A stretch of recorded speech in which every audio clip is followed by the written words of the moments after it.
Assalamualaikum warahmatullahi wabarakatuh. Saudaraku kaum muslimin dan muslimat, saudara sebangsa setanah air, dimanapun Anda ada dan berada. Berjumpa kembali dengan saya Abu Fikri dalam rangka kebaikan dan kebenaran. Demi mempermudah kita berjalan menuju jalan selamat, yaitu Allah dan Rasulnya. Saudaraku kaum muslimin dan muslimat, kali ini saya menyampaikan beberapa hal yang penting untuk kita sikapi dalam hidup ini, yaitu tentang perjalanan sebuah organisasi. Organisasi itu sebagaimana yang kita ketahui adalah sekumpulan orang-orang yang mempunyai visi dan misi yang sama ke depannya.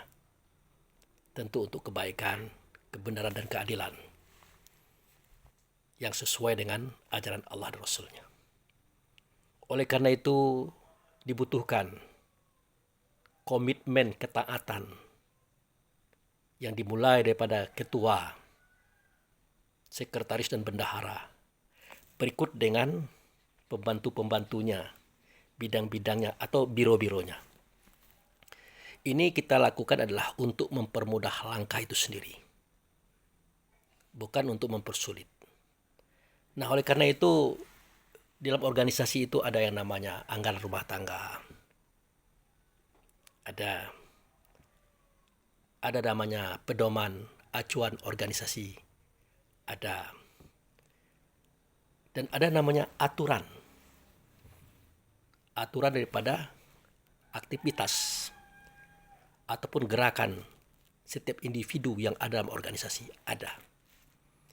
Nah, sebaiknya kita ini menyadari fungsi dan tugas masing-masing sesuai dengan jabatan kita. Kalau ketua, jabatannya tugasnya apa? Ada ketua 1 dan ketua 2. Ada ketua di bidang pengajian, ada ketua di bidang organisasi. Ada bagian-bagiannya atau biro-bironya. Itu harus dipahami itu. Dan harus sesuai dengan apa yang dia pegang, apa yang dia jabat, sehingga tidak merambah ke sana kemari. Nah, itu tujuannya. Jadi organisasi ini ya ingin mengorganisir segala sesuatu yang bersifat umum demi mempermudah langkah kita menuju jalan selamat yang kita harapkan, tentu dunia dan akhirat. Makanya ada satu organisasi lebih mengutamakan mengatur organisasi diri. Organisasi diri mulai daripada dasar diri itu sendiri, aktivitas diri itu sendiri, dan tujuan diri itu sendiri. Itu namanya kelompok pengajian. Nah, kemudian bagaimana cara dia merealisasikan pengetahuan yang ada pada dirinya di dalam mengorganisir diri, mulai daripada pemikiran, perasaan, perbuatan. Nah, ada organisasi memulai gerakan organisasinya dari sana, ada. Nah, pada tahap ini, organisasi tersebut tidak berbicara tentang mendirikan sekolah-sekolah, mendirikan panti asuhan, mendirikan rumah sakit, dan sebagaimana yang sudah dilakukan oleh organisasi besar yang ada di Indonesia. Katakanlah Muhammadiyah misalnya, atau NU misalnya. Nah, dalam tahap ini organisasi tersebut tidak berbicara ini. Walaupun kita menyadari bahwa organisasi itu butuh uang, butuh dana, butuh tenaga dan butuh waktu. Nah, ini harus dipahami saudaraku. Jangan pernah kita berkata bahwa sebuah organisasi itu jauh dari uang, jauh daripada usaha. Jangan. Kalau itu tidak kita lihat hari ini, berarti belum masanya kita untuk ke sana. Makanya langkah-langkah kita dimulai daripada sumbangan-sumbangan, bantuan-bantuan, hibah-hibah yang ikhlas diberikan untuk jalan Allah dan Rasulnya. Tetapi kedepannya sebagai orang organisasi atau organisatoris kata orang sekarang, dia memikirkan ke depan ini tidak bisa berlama-lama. Karena semakin besar organisasi, itu semakin besar biaya, tenaga, dan waktu yang akan dia pakai. Nah, seterusnya nanti dari situ tujuan dan harapan tadi baru diperjuangkan bersama-sama. Dari pusat ke daerah-daerah, dari daerah ke ranting-ranting, dan seterusnya. Nah, oleh karena itu, tolong setiap kita mampu mengorganisir diri yang pernah diajarkan oleh orang tua kita. Ya. Salah satu daripada pelajarannya adalah tertib. Mendahulukan yang dahulu, mengemudiankan yang kemudian. Siapa yang dahulu pada kita? Tentu ruh ya. Fisik, tubuh dan jasad itu terkemudian. Maka biarkanlah ruh itu bersuara, berkata, berbuat terlebih dahulu. Barulah fisik mengikuti perlakuan itu. Dalam bahasa lainnya, berpikirlah dahulu. Timbanglah dahulu. Baru kita bisa menyatakan sesuatu itu. Sebagai informasi untuk kita sumbangkan kepada warga organisasi. Sebagai alat masukan yang mungkin bisa digunakan dalam gerakan organisasi tersebut. Tetapi kalau kita belum bisa memanage, mengolah rasa diri, pemikiran diri, kesadaran diri, ya hawa nafsu yang bermain. Kalau hawa nafsu yang bermain, sudah mata batin buta, telinga batin tuli, akal fikir mati. Akhirnya kita membabi buta. Ini yang dikhawatirkan. Kalau sudah membabi buta, semua yang kita lihat tentang orang lain yang kita anggap salah, yang kita anggap berlebihan, yang kita anggap melanggar peraturan, akan jelek semua. Akan kita nilai jelek semua. Tanpa pernah kita bermusyawarah, tanpa pernah kita bertanya, Anda melakukan ini tujuannya apa? Harapannya Anda capai apa? Keinginan Anda apa terhadap organisasi ini? Itu yang dialami hari ini.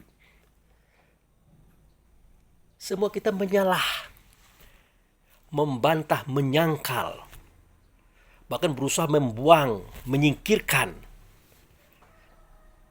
tanpa kita sadari lagi bahwa itu tidak ada dalam ajaran organisasi itu sendiri. Tidak ada. Apalagi organisasi-organisasi agama, organisasi ajaran ilmu tasawuf, dia mengutamakan akal budi, akal yang bersih, jernih, dan indah, serta baik, yang didasarkan oleh sifat sidik, amanah, tabligh, fatonah. Itu. Nah, kalau kita paham tujuan sebuah perjuangan, tentu daya pandang kita, daya dengar kita, daya rasa kita, daya fikir kita, daya paham kita tidak akan membahas kejadian hari ini saja. Tidak. Justru kita juga akan membahas bagaimana hari esok, masa depan, yang justru hari ini kita siapkan segala sesuatunya, saudaraku. Itu yang saya lakukan.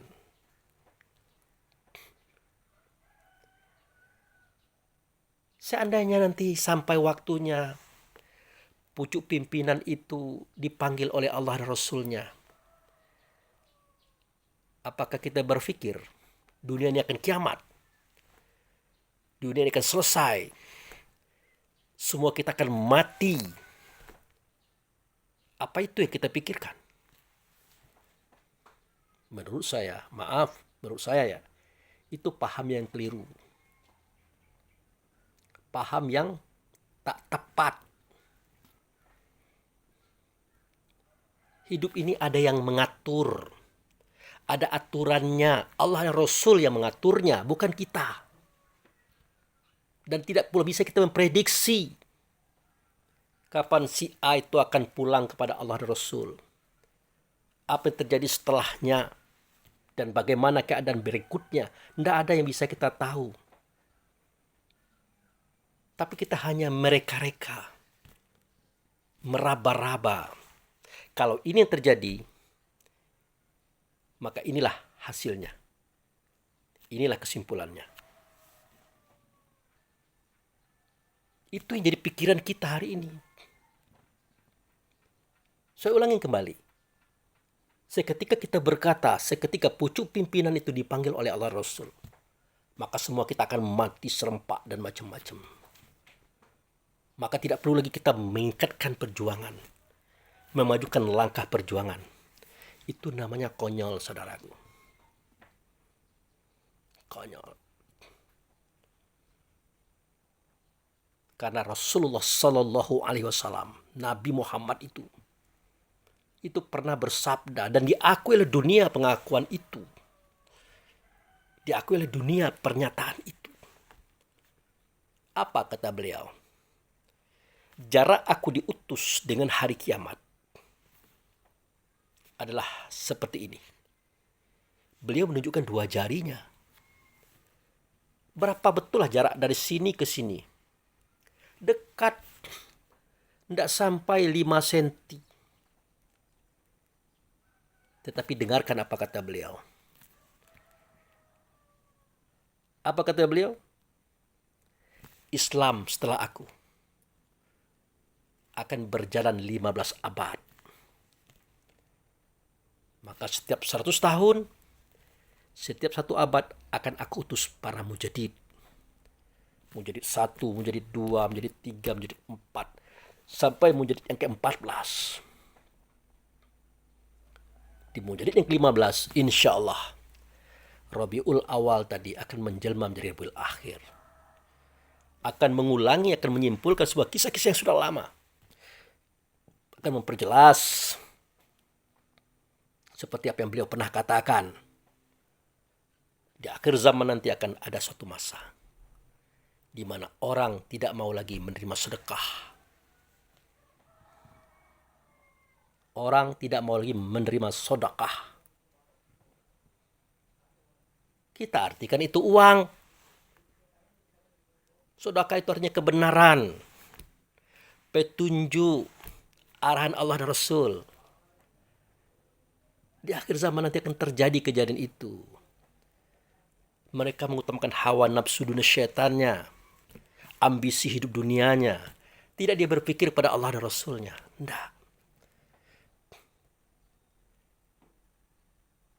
Nah, sebagai laskar Allah dan Rasul, laskar fastabiqul khairat yang mengajak orang kepada buruk menjadi baik, salah menjadi benar. Justru kita itu jangan menjadi orang yang tadi, yang tidak bisa menerima sedekah tadi, yang tidak bisa menerima kebenaran tadi. Jangan. Makanya perlu musyawarah dalam hidup beragama ini. Dalam hidup berorganisasi ini perlu musyawarah.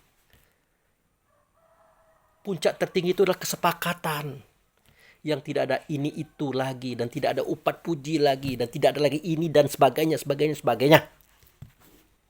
Itu. Termasuk mempertanyakan aktivitas saudara kita. Kan saya udah bilang berkali-kali. Kapasitas akal ini tidak diberikan sama oleh Allah. Tergantung jam terbang yang memiliki akal itu. Usaha si pemilik akal itu sejauh mana dia ingin berjuang meningkatkan kapasitas akalnya di dalam berpikir. Artinya tidak sama akal fikir manusia itu.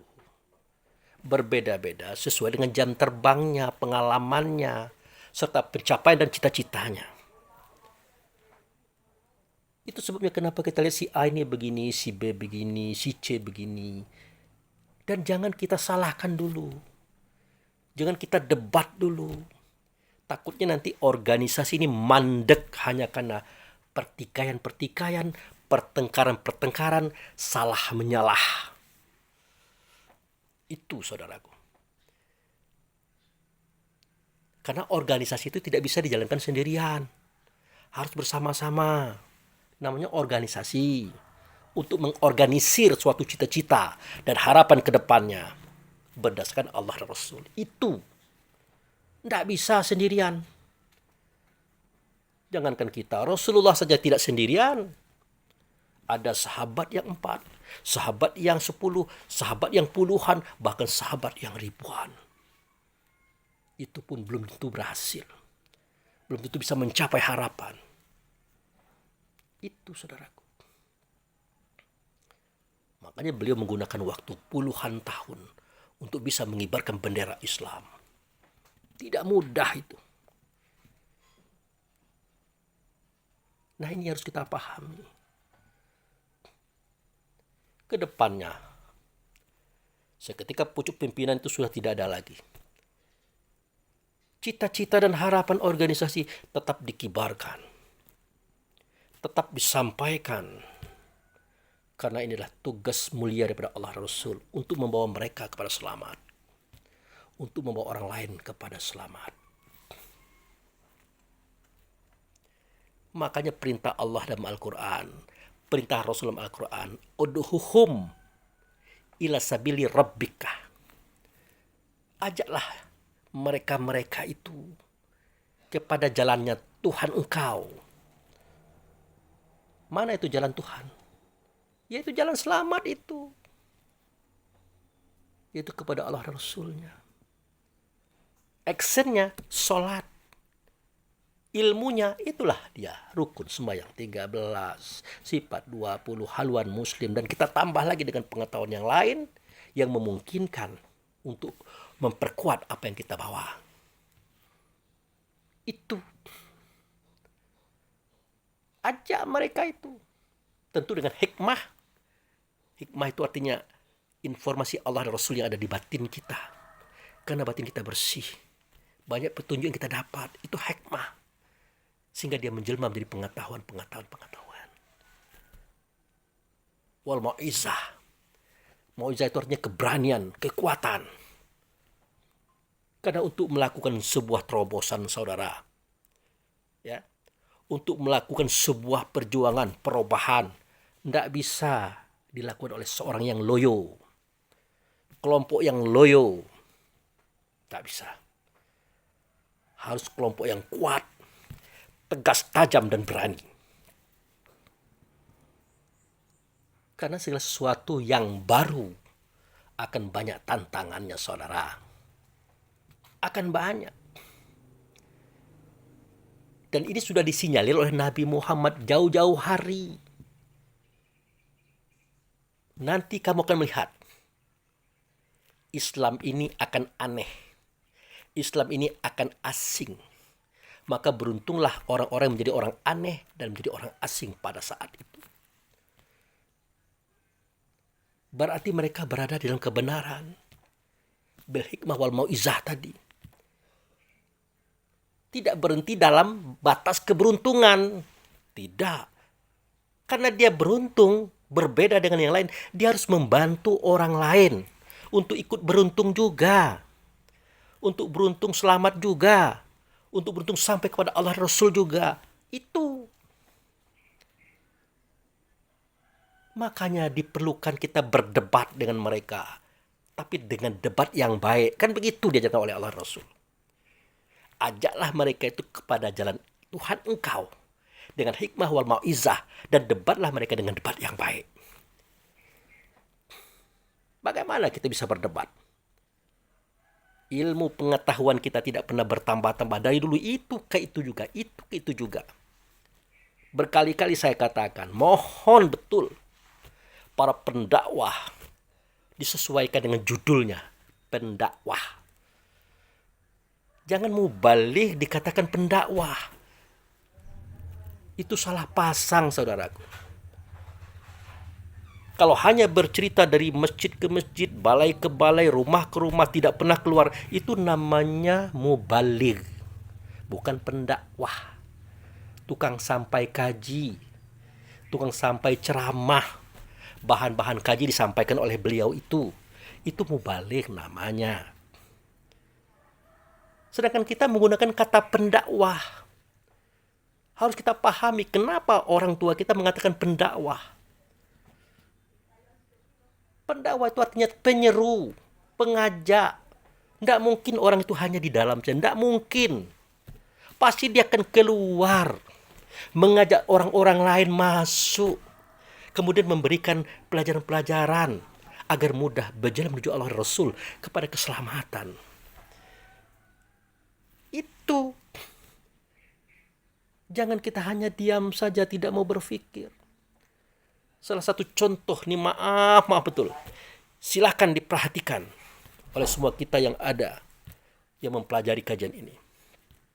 Saya pernah bertemu dengan sebuah konsep pelajaran tentang 13 pembinaan. Mulai pada Aras, Baitur Rahman, Baitur Rahim, Baitul Atik, Baitul Ma'mur, dan seterusnya. Sampai 13 ya. Hingga Khanza Indallah, istananya Allah. Di situ tertulis batu tempat keluar onta di zaman Nabi Lut. Tertulis di situ. Bertahun-tahun itu begitu tulisannya. Tetapi bertahun-tahun pula kita tidak pernah mempertanyakannya. Dan bahkan tidak berani merubahnya. Ya kalau saya pertanyakan, saya robah. Mungkin menurut Anda itu salah. Melanggar aturan, melanggar ketentuan. Melainkan itu adalah sebuah usaha untuk meluruskan. Kenapa untuk dikatakan untuk meluruskan? Ya karena tidak ada kisah tentang onta keluar dari batu di zaman Nabi Lut. Itu tidak ada. Yang ada adalah onta yang keluar dari batu di zaman Nabi Saleh. Anda cek pada teks-teks terdahulu. Itu oleh kita robah. Ini suatu hal yang kecil. Pernah juga dahulu saya hadir di Jakarta. Ada yang mengatakan, kita ini tidak bisa konsep kita keluar. Karena dalam bahasa kita itu agak beda dengan bahasa yang lain. Ya menurut saya selama itu Quran dan Sunnah, tidak ada masalah itu. Maka beliau itu mencontohkan iman kami dengan Allah. Wah ini kalau didengar orang kan tidak enak. Karena tidak ada itu di luar. Ya di luar memang tidak ada yang seperti itu. Iman kepada Allah itu di luar. Tapi iman kami dengan Allah di Al-Quran ada. Amanah billahi, iman kami dengan Allah.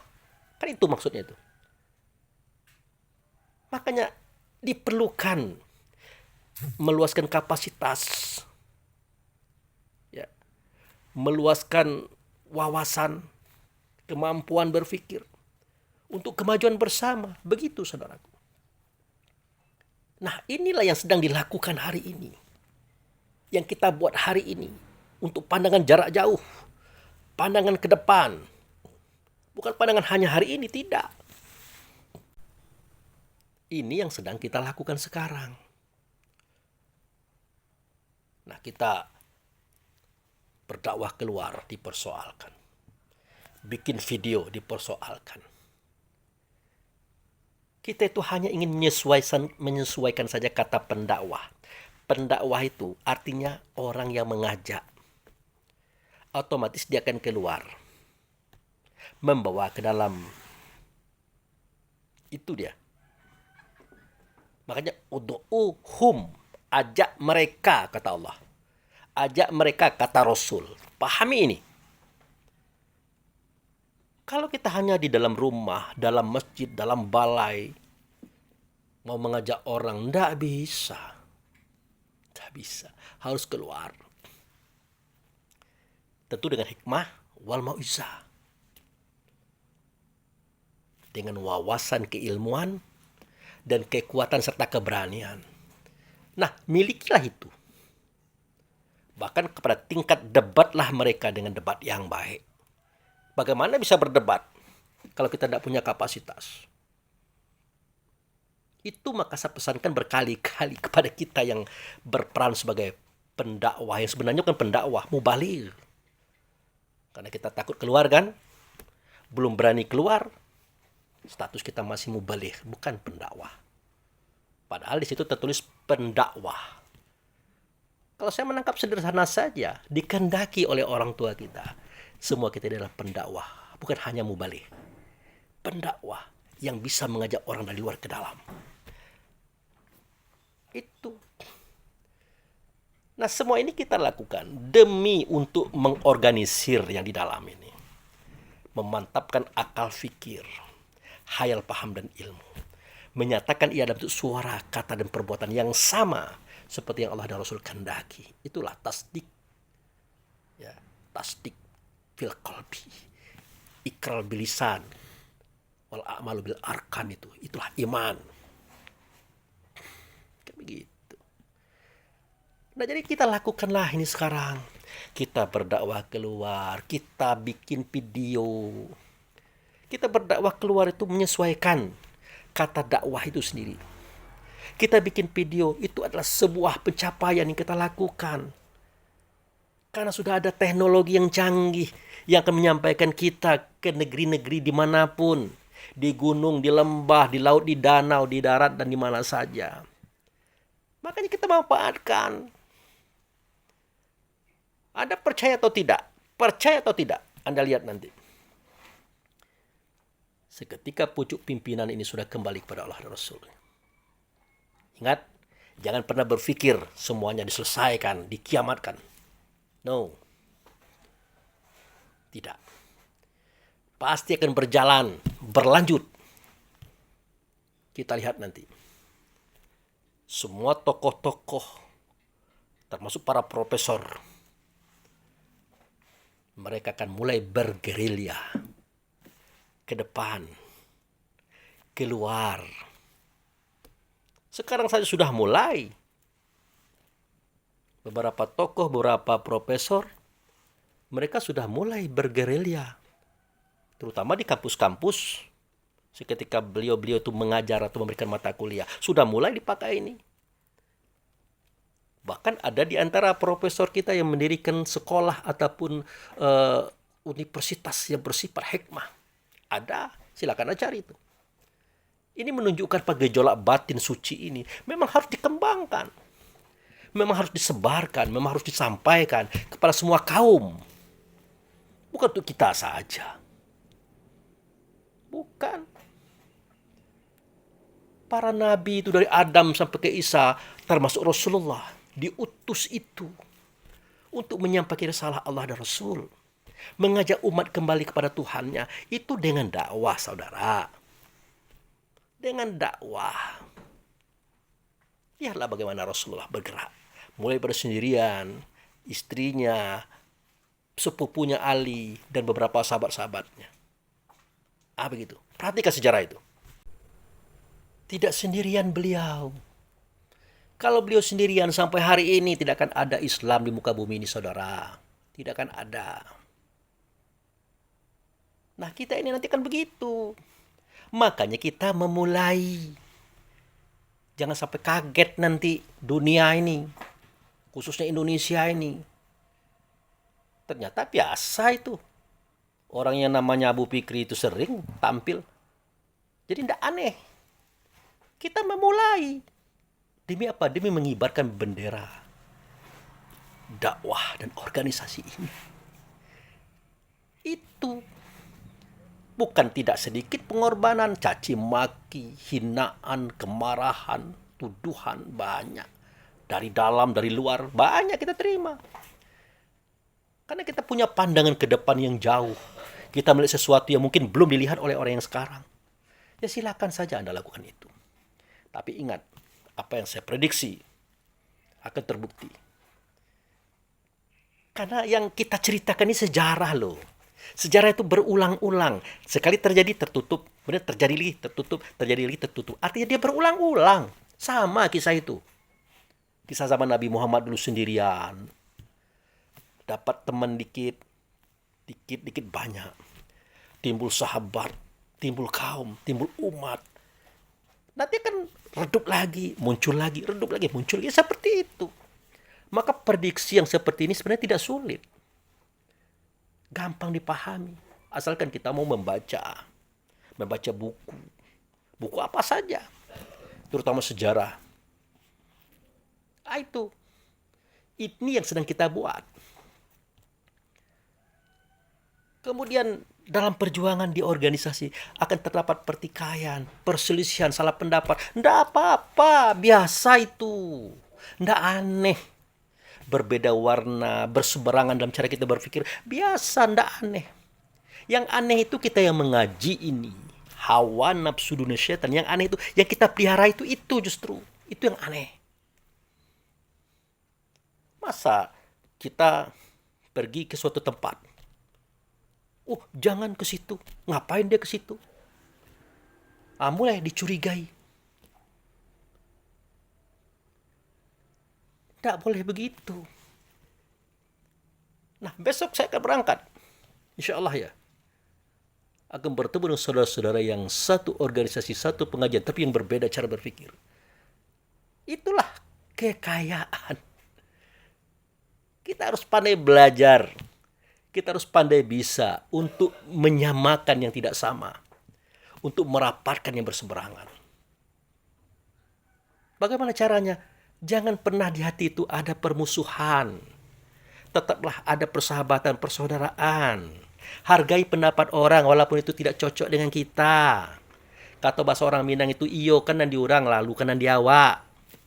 Jangan ada pertikaian. Begitu. Banyak. Di daerah ini, karena adanya perbedaan kita dengan yang lain, terjadilah kebencian, iri dengki, upat puji kemana-mana. Tapi yang saya bahagia itu ada salah seorang saudara saya bertentangan melulu dengan saya itu.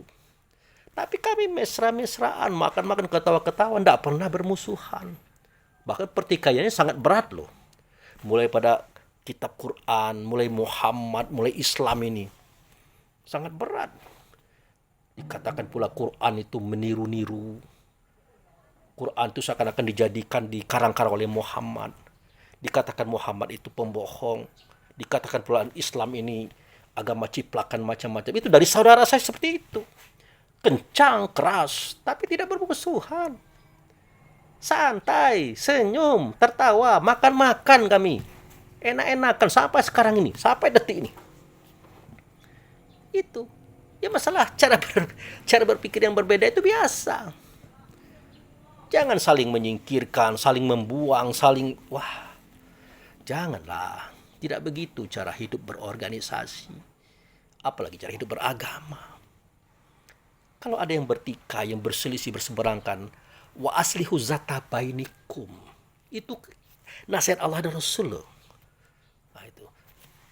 Wa aslih, perbaikilah pertikaian di antara kamu. Salah satu cara memperbaiki, tidak merasa itu lawan, tidak merasa itu musuh, tetap itu saudara kita. Itu tidak akan menjelek-jelekkan paham dia, tidak akan menonjol-nonjolkan paham kita. Ya biasa saja. Berkali-kali saya bilang, kenapa terjadi banyak agama? Ya karena berbeda kapasitas akal fikir untuk memahami Allah itu sendiri. Itu, maka terpecahlah mereka. Akhirnya berkelompok-kelompok. Jangankan yang model itu, Islam saja itu bercabang-cabang, berangkai-rangkai. Macam-macam kelompok di dalamnya. Ada NU, ada Muhammadiyah, ada Persis, ada Jamiatul Islamiyah, ada Wasliyah, ada apa lagi itu. Macam-macam. Itulah bukti yang Allah berikan, Rasul sampaikan kepada kita bahwa akal fikir manusia itu tidak sama di dalam memahami sesuatu. Itu. Bahkan imam yang 4, Hambali, Maliki, Hanafi, ya, Mereka-mereka itu tidak sama. Antara Imam Malik dengan Imam Syafi'i, guru dan murid, tidak sama. Cara berpikirnya, cara dia mengolah hukum, tidak sama. Bukan berarti mereka membuat mazhab. Oh, kalau begitu, kata Syafi'i, aku bikin mazhab sendiri. Mazhab Syafi'i. Kata Imam Malik, aku juga bikin mazhab Maliki. Mereka tidak pernah membuat mazhab. Ya, mulai pada Imam Malik, Imam Hambali, Imam Syafi'i, Imam Hanafi, tidak pernah bikin mazhab. Mazhab itu dibuat oleh orang-orang setelah mereka. Lihat sejarah itu. Di atas mereka lagi sahabat Nabi yang 4. Tidak juga sama pola pikirnya. Mulai daripada Abu Bakar, orang yang kalem, bijaksana, tidak banyak ngomong, penyantun, pengasih penyayang, dan sangat memahami persoalan. Itu Abu Bakar. Dia adalah orang tua yang bijak.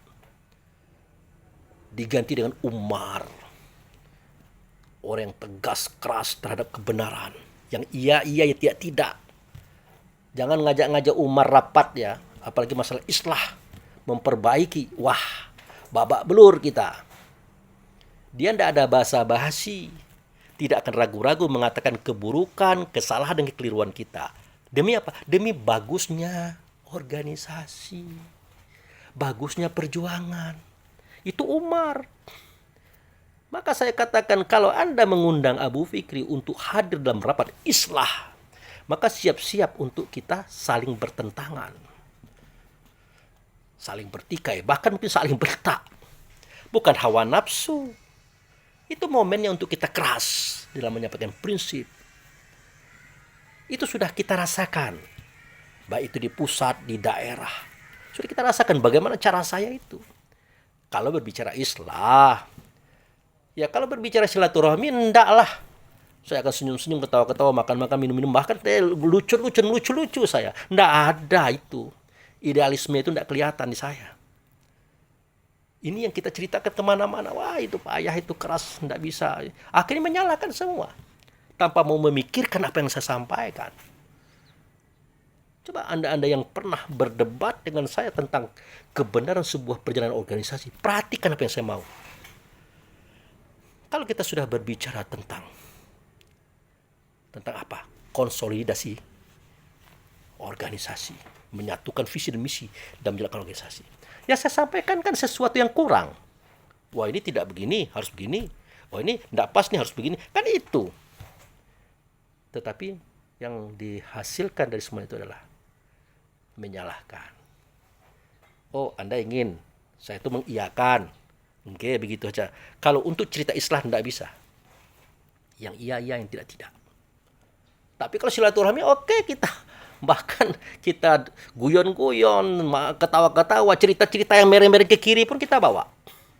Iya, untuk melucukan suasana, untuk menghangatkan suasana.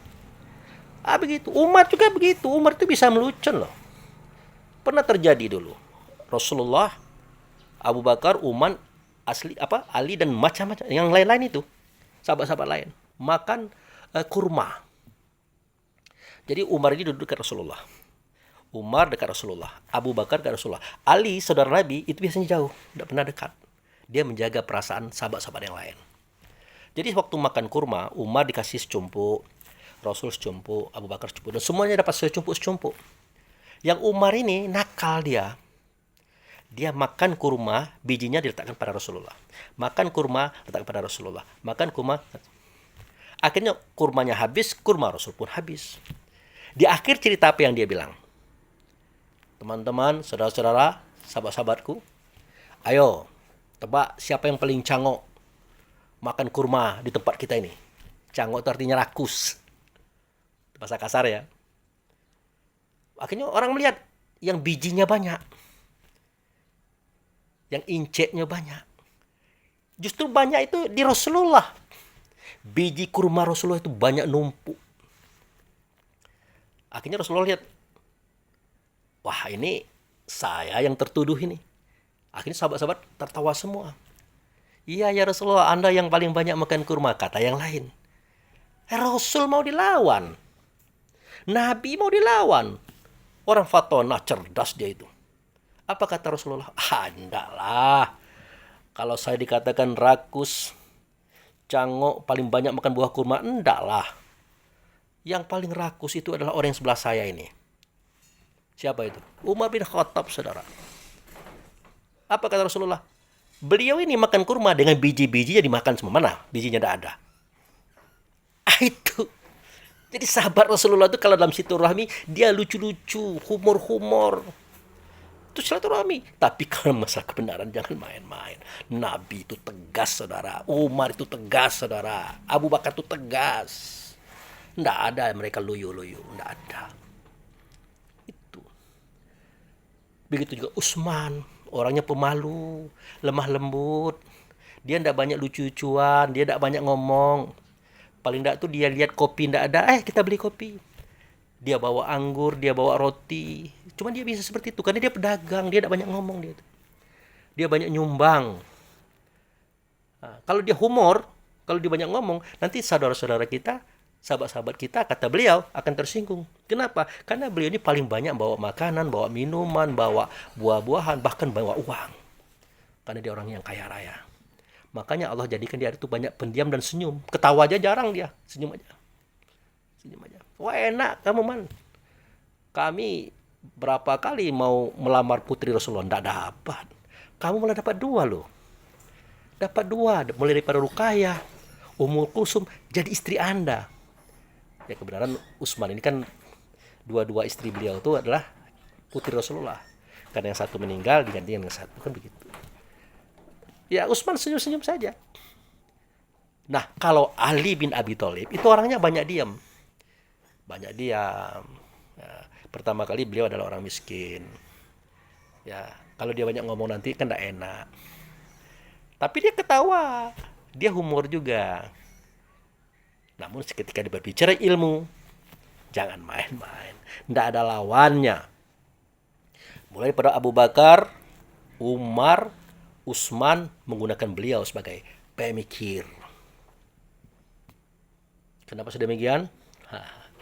Rasulullah pernah bersabda, aku adalah bendahara ilmu. Pintunya adalah Ali. Ini yang tidak banyak diketahui orang.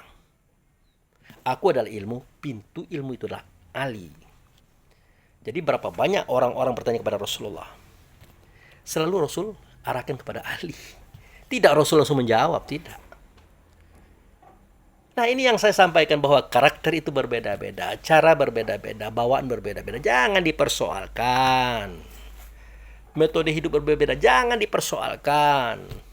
Marilah kita bersatu, bersama-sama berjuang untuk kalimat yang satu. La ilaha illallah Muhammadur Rasulullah, saudaraku.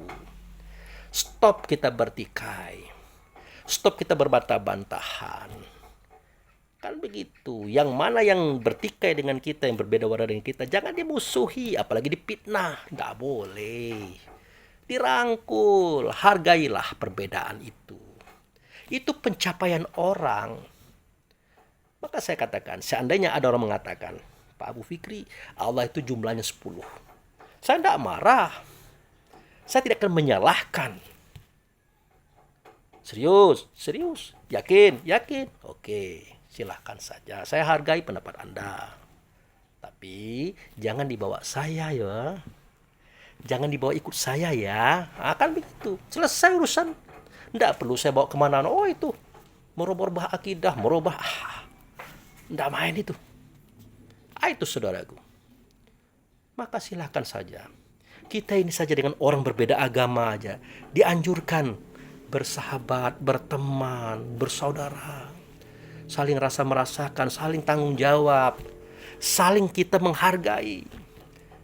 Maka di zaman Nabi itu ada namanya kafir harbi, kafir zimmi. Kafir harbi itu kafir yang memang tidak mau bekerja sama dengan Rasulullah. Bahkan mengancam Islam. Bahkan tidak memerangi Islam, itu kafir harbi namanya. Tapi ada yang namanya kafir zimmi. Agamanya beda dengan Rasulullah, dengan sahabat. Tapi Allah Rasul menghargai mereka karena mereka mau bekerja sama secara sosial. Saling bantu-membantu, saling mengemban tanggung jawab. Tidak akan saling salah menyalahkan. Ini Rasul yang mengajarkan ini. Dengan orang berbeda agama. Kita dengan berbeda paham dan pengajian saja sudah heboh, parah kita ini. Gimana? Gimana mau maju? Padahal kita baru dalam skup pembinaan mental dan spiritual. Belum dalam bentuk skup ekonomi, sosial, dan budaya. Bahkan ke politik, walaupun kita tidak berpolitik. Ingat itu. Karena Islam ini tidak terlepas daripada akhlak dan budi, pasti. Sosial, budaya, ekonomi, bahkan politik. Tidak akan terlepas Islam ini. Kita dalam masalah pembinaan spiritual dan mental ini saja belum lepas. Kapan kita mau ke sosial? Jadi sosial kita kacau juga. Sudah berapa anakmu? Sudah lahir anak sahabat saudara kita. Nggak datang kita. Cobalah bawa sabun, bawa rinso, bawa anduk. Sebagaimana BKMT, Badan Kontak Majelis Taklim. Rame-rame mereka mendatangi anggota yang melahirkan anaknya atau cucu yang dilahirkan oleh emaknya. Rame-rame. Sakit saling kunjung mengunjung, saling bawa makanan, saling bawa bantuan. Mati juga begitu. Kita gimana? Gimana kita? Ndak. Kalau ada ndak banyak. Itu. Ini saya ngomong apa adanya. Gitu saudaraku. Jadi kita perlu belajar lagi. Itu di sosial baru loh. Belum lagi masalah ekonomi. Bagaimana berekonomi? Bagaimana kita membangun ekonomi saudara-saudara kita. Biar kuat semuanya. Biar bisa mendukung cita-cita organisasi. Bagaimana? Belum sampai ke situ kita. Sekali-sekali kita kerjasama ekonomi, dikhianati pula, dipotong-potong pula, payah. Berarti yang di sini belum selesai. Bukan saya ngomong kosong, ini saya lihat. Bukan di daerah lain loh, daerah saya. Daerah lain saya tidak tahu, mungkin tidak jauh beda. Gitu. Apa lagi? Pengetahuan. Nah, inilah yang jadi tekanan. Di satu sisi kita ada yang sekolah, yang kuliah, jadi sarjana, magister, doktor, bakal yang profesor. Di sisi lain, tidak usahlah baca buku. Kita tidak dianjurkan membaca. Nanti kita kafir pula, ikut ahli kitab. Aduh, payah. Makanya kita jumut selalu. Tidak pernah meningkat dalam bentuk cara berpikir. Itu saudaraku. Masalah politik, belum kita, tapi akan sampai ke situ. Nah, sikapilah saudaraku. Ajaran pesan orang tua kita. Mulai dia berkata, apa kata dia? Kaji kita tidak keluar tapi ke dalam. Itu kaji tingkat 1. Benahi dulu yang di sini baru benahkan yang di luar. Itu maksud beliau. Yang kedua, beliau berkata, penyampai kaji itu namanya pendakwah. Jangan ditelan saja, dipikirkan. Pendakwah itu artinya tukang ngajak orang. Berarti suatu ketika kita harus pandai keluar, mengajak orang ke dalam. Dengan hikmah wal mau'izah dijelaskan lagi oleh beliau. Hikmah itu adalah ilmu, pemahaman batin kita. Izah itu keberanian, kesiapan mental kita. Itu beliau yang mengajarkan itu. Bahkan ditambah lagi debatlah mereka dengan debat yang baik. Nah, itu menunjukkan kapasitas kita. Kalau memang ini sebuah kebenaran, ayo kita uji. Bawa keluar. Kalau ini memang sebuah kebenaran. Nah, kalau diakui oleh orang kebenaran kita sampaikan. Nah, barulah kebenaran kita ini teruji dan terukur dan diakui. Ya kalau kita saja mengatakan benar sementara belum diuji, belum diukur, belum diakui, belum bisa saudaraku. Berarti benar menurut kita, belum tentu buat orang. Makanya kita dipitnah melulu. Itu maksud saya. Itu. Berarti kalau itu pendakwah. Tidak ada beliau mengatakan mubalik. Pendakwah. Itu menunjukkan bahwa kita suatu ketika akan keluar. Oleh karena itu, wahai anak-anakku, kata beliau, bekali diri itu dengan spiritual dan akhlak yang bagus, keilmuan yang tinggi. Contoh sejarah. Beliau ingin mengatakan itu. Ingin menyampaikan itu kepada kita. Tapi ini tidak nyampe. Tidak nyampe. Ada yang nyampe, dipersoalkan, disalah-salahkan. Susah kita ini. Tapi tidak apa-apa. Kita hanya bisa berdoa kepada Allah. Semoga kita bisa paham apa yang kita maksudkan hari ini. Tujuannya adalah baik. Merubah pola pikir, pola rasa. Semoga kedepannya kita akan baik-baik saja. Oke, demikian. Karena pagi hari ini mau berangkat, saya tutup dulu di sini penyampaian ini. Saya ingatkan bahwasanya semua amanah Allah dan Rasul, semua amanah orang tua kita terdapat simbol-simbol. Mulai daripada kaji ini untuk diri sendiri, bukan untuk orang lain. Ingat, itu adalah sementara. Kalau sudah diri mapan, maka bawalah keluar untuk orang lain. Dan diri tidak akan pernah mapan tanpa kita bawa ke depan.